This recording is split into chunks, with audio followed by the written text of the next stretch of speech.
A speaker of truth has no friends. African proverb. Nowadays, millions of our people walks around daily with computers in their pockets with access to unlimited verifiable information literally at their fingertips, yet insisting on believing in myths that insults our own intelligence and believing in lies that were indoctrinated into the minds of our enslaved ancestors, lies that were then ignorantly passed down to us. We must stop misdiagnosing our collective condition. Because if our diagnoses are flawed, then all of our remedies and liberating strategies that stem from those misdiagnoses will also be flawed. We currently have millions of us that are insisting that we are the true Jews found within a Bible that was in fact written by our most ungodliest enemies, and that was brutally beaten into the blood-soaked minds of our enslaved ancestors. Moreover, they believe that the Messiah found within that book will be returning to save us. You notice just how crazy that sounds when you say it out loud? Yet millions believe that is true. We also currently have groups that are insisting that we are afflicted by the Willie Lynch myth. We also have another group insisting that we're suffering from the Stockholm syndrome. But once you start researching these facts, you'll find that these are all wrong. They're all wrong. Our people are drowning in disinformation. Our core problem is that the ignorant ones are ignorant of their own ignorance. And the intelligent ones no longer cares about liberation. They no longer cares about our plight and condition. Their minds have instead been socialized to yearn no longer for liberation, but to instead yearn merely for a comfortable position within the system of white supremacy. Because of these mindsets, we are now a generation of people that are stagnant in terms of our liberation. To stop this stagnation among us, those of us who know the truth must teach. The truth is that Black people's plight has nothing to do with a Bible that was written, in fact written, by our historically proven worst and most ungodliest enemies. The Bible was brutally introduced to Africans through enslavement, torture, rape, and murder. These are not the ways that the true anointing words of God would be introduced to a people. We literally now get our morals from a book written by those that have demonstrated no morals whatsoever in their treatments of us. Those that have killed and stolen the most imposed a book upon us that says, "Thou shalt not kill nor steal." These hypocrisies are staggering. These facts combined with the fact that the Bible strongly condones slavery also totally disqualifies it from containing the true words of God. And to those of you who choose to ignore these facts and instead insist that the Bible is true and that the Deuteronomy chapter 28 is talking about us, well, if that's true, explain away this fact. Within that scripture, it says that those people will be released from bondage upon reaching 400 years. That we've been in the U.S. for more than 400 years.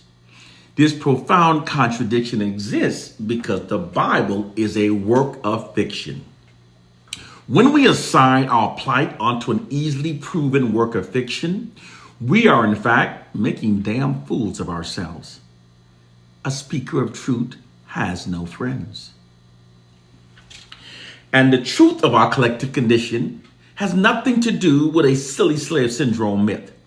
To believe that myth, a person would have to be totally ignorant of how true brainwashing is actually achieved. That silly, feeble-minded myth presents what would in fact be the least effective and the least plausible method used for controlling generations of millions of people. It's absolutely not how true brainwashing is achieved. True brainwashing requires a system that's being constantly reapplied and reinforced upon the minds of a targeted population in order to remain effective. If not, its effectiveness would lessen with each new generation, not continuing or worsening as we've been witnessing with our own people. If Willie Lynch was real, if our people were suffering from Willie Lynch, its effectiveness would have lessened, it would have been long gone by now. The fact that our people's mental enslavement continues is proof that it's a system that's not Willie Lynch. It's a system that's being constantly reapplied.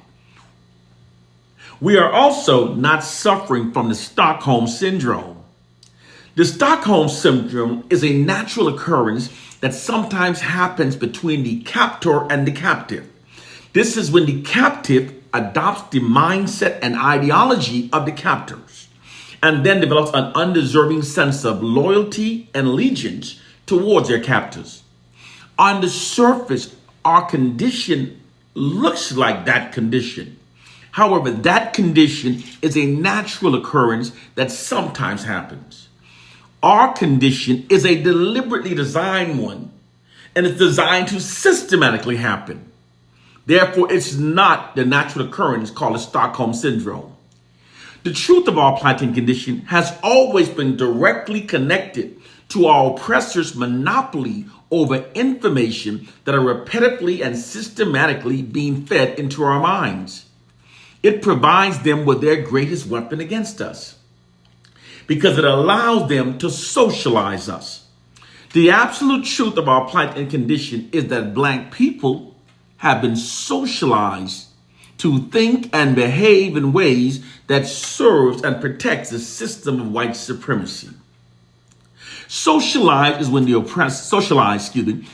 oppressors exploit their monopoly over information that are systematically, repetitively fed into the collective minds of the oppressed to manipulate the oppressed to think and behave in ways that are against their own interests and that instead serve the interests of their oppressors. To our own detriment, this is precisely what white oppressive forces have done to the Black population. It's no strange occurrence that so many Black people now perceive ourselves as being our own worst enemies and reveres our oppressors in spite of such a brutally horrific history of the contrary. This described noted mindset among Black people is far too widespread to be coincidental. It's by deliberate design. It's always by deliberate design whenever the oppressed starts thinking exactly as the oppressors wants them to think. It's always because they've been socialized to do so. Black people have been socialized to think and behave as millions now do. Millions of Black people are now thinking and responding and behaving the way they were programmed to think, behave, and respond. They don't even know that their thoughts, behaviors, and responses are the result of their programming, and they fight fiercely against anyone who tries to free their minds from the programming. This is not some silly conspiracy theory. It's the truth, and it's actually a very common hidden practice. Throughout history, those empires that were brutally oppressive, fearing eventual retribution from those they brutalized, have always socialized the minds of the oppressed to think in ways that prevent such acts of massive retribution. It's how they've always protected themselves from massive unified retribution from the oppressed. To our own detriment, this is precisely what white oppressive forces have done to the Black population. To the white society's monopoly over the input of information and media images that are repetitively fed into the collective minds of Black people, they've subliminally shifted Black collective aggressions away from the white society and redirected against our own people. This is all possible because regardless of how intelligent people are, if it's possible to control the information and media images that they repetitively receive, it's entirely possible to control what those people will believe. The white society has exploited its monopoly over the content that black people receive to control what black people think, more particularly to manipulate us to think in ways that serve and protect the system of white supremacy. People that have been socialized rarely, if ever, learn of this fact. This is why millions of black people don't know this. But it's the absolute truth. Black people have been socialized. Nowadays, they begin the socializing process during our early education and development, when our minds are young and most impressionable. Through school curriculums that withholds over 90% of black racially affirming facts from our curriculum. We are instead educated from curriculums that only exalts Caucasian. This subliminally socializes our minds to perceive ourselves from a false inherent subordinate identity that makes us more compliant with white dominance in our lives, over our lives. During our education and development, we are being brainwashed to feel lesser about ourselves and more highly about white people. And the process begins from pre-K all the way to 12th grade. This is what's being done when we keep seeing this whitewashed propaganda education that constantly exalts whites. It's by design why they only teach us that we started from slavery, rather than teaching us that we were building kingdoms when white people were living in caves. Because we are being socialized to think lesser of ourselves, to feel as though we're subordinates. Now, when you program people's minds from pre-K to the 12th grade, from the age of 5 to 18, that's a long time. Then after we graduate from school, we're constantly being socialized to think in ways that benefits the white society through media propaganda campaigns. You know, we're always sitting there watching everything about us are negative. Everything's about us are negative. We are being programmed to think less of ourselves and more of white people. Like, you know, those health study results, they're always, everything about white people are better. Their health, their statistics, their IQs, everything. That's bullshit, total bullshit. But what it does, through repetition, it demoralizes us. And it instills the feeling that we are inferior and they are superior, which socializes to think in ways that benefits the white society. Also, during the 1960s, white social scientists determined that an aggravating core factor for the 1960s unprecedented unified black protest was an elevated and unifying black collective self-esteem brought on by the emergence of the Black Pride movement. It was determined then that they could subdue black protests by keeping our collective self-esteem low, keeping us believe less about ourselves. People are easily controlled when they're kept demoralized. You know, when we're watching TV and we keep seeing everything about us are negative, what happens? We say, damn, why we can't get our act together? Why we can't get our shit together? Then we go around white people trying to show them we're not all like the other black people. Oh, I'm different than them. We're trying to sit up straighter. We're being programmed. We are being socialized. We've been socialized in our education development. We're being socialized through the news media. And we're even being socialized through movies and TV shows when we think we're just being entertained. For example, the reason why so many black people revere white people, because we're constantly being bombarded with those movies and TV shows where they're depicted as heroes and saviors, righting all wrongs, saving the world. So we're perceiving them based upon those media depiction rather than the true reality of the people they truly are. Through their monopoly over the narratives and media images that are fed into our minds, they've given their racial group a favorable, inaccurate image makeover within the minds of millions of black people.